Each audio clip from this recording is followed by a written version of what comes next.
Durant la courte absence de Louise Bernard, je continue de la remplacer pour le journal des médias. Petit intérim, mais pour les audiences, nous a rejoint Bastien Collignon et on en est ravis. Bonjour Bastien. Bonjour Philippe, bonjour à tous. Bastien, alors qu'ont regardé les Français hier soir le podium? Eh ben, c'est la magie de Noël qui l'a emporté, parce que c'est TF1 qui est premier avec le téléfilm Noël à tous les étages. Oui, vous receviez d'ailleurs Caroline Anglade et Max Boublil hier. Les comédiens. Voilà, donc ils ont fait 3 919 000 pour la première partie avec 17,7 parts d'audience. Pour la partie 2, c'était 3,26 millions et 18,6 de parts d'audience. En deuxième, c'est France 2 qui arrive avec le téléfilm Emma Bovary, nouvelle adaptation du roman de Gustave Flaubert et qui mettait en scène le procès de l'écrivain.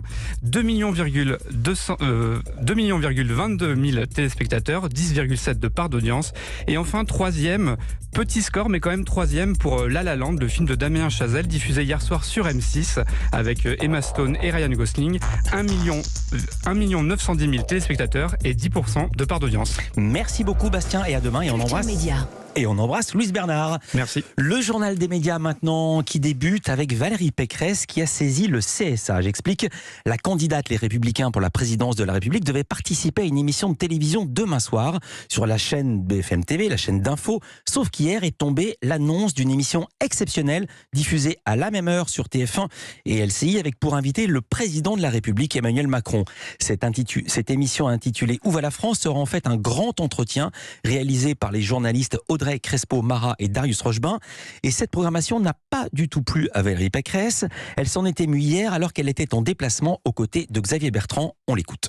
On ne peut pas avoir un président candidat qui se fait ouvrir les chaînes de télévision à la demande et qui, pendant des heures, fait sa campagne, alors même que ses adversaires, eux, doivent se contenter de 5 minutes de duplex pour lui répondre. Donc ça n'est pas ça ma conception de la démocratie. Donc je demande au Conseil supérieur de l'audiovisuel de rétablir les qualités des temps de parole et, j'allais dire, le fair play démocratique dans cette élection.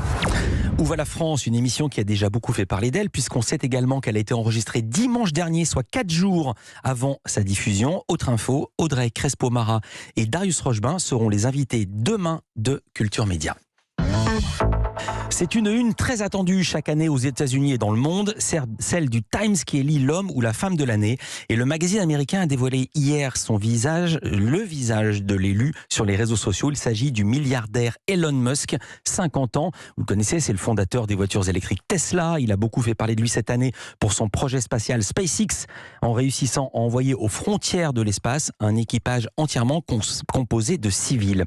Le milliardaire, dont la fortune est estimée à 260 milliards de dollars, ne veut pas en rester là. Il a également pour projet de coloniser la planète Mars et il a déjà signé un contrat avec la NASA pour faire de nouveau atterrir des hommes sur la Lune. Pour justifier cette distinction, puisqu'il est question de médias, le rédacteur en chef du New York Times, Edward Festehall, a écrit dans un éditorial, je le cite, « Peu d'individus ont autant d'influence que M. Musk sur la vie sur Terre et potentiellement également sur la vie en dehors de la Terre ».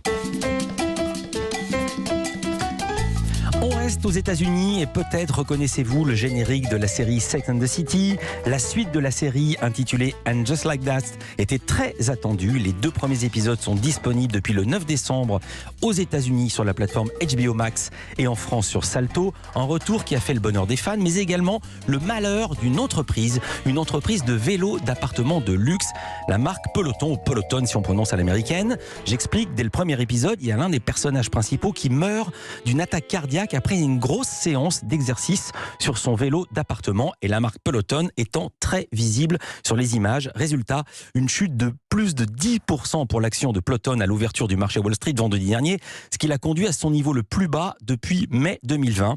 En réaction, la marque a fait connaître l'analyse d'une cardiologue et membre scientifique de l'entreprise. Elle s'appelle Suzanne Steinbaum. Elle a dit au Los Angeles Times, elle a qualifié le rythme de vie du personnage d'extravagant, fait de, je cite, cigares, cocktails et grosses tech. Elle ajoute, pédaler sur son vélo Peloton a peut-être même aidé à retarder cet incident cardiaque. Fin de citation.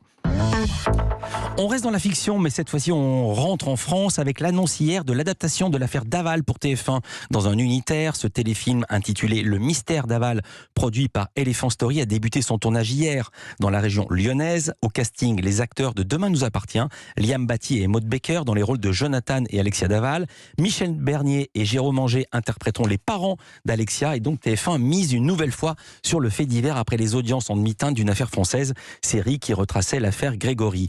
Le Mystère Daval sera une adaptation du livre L'affaire Alexia Daval, la vraie histoire, signé Laurent Briot et Christophe Dubois, apparaître chez Michel Lafon. Ce sera en février. On rappelle que les droits du livre des parents d'Alexia Daval, intitulé lui Alexia, notre fille, ont eux été acquis par Gaumont et Nacfilm pour la production d'une série au format 6 x 52 minutes. Toutes ces infos à retrouver dans la newsletter média, c'est gratuit, c'est sur europe1.fr.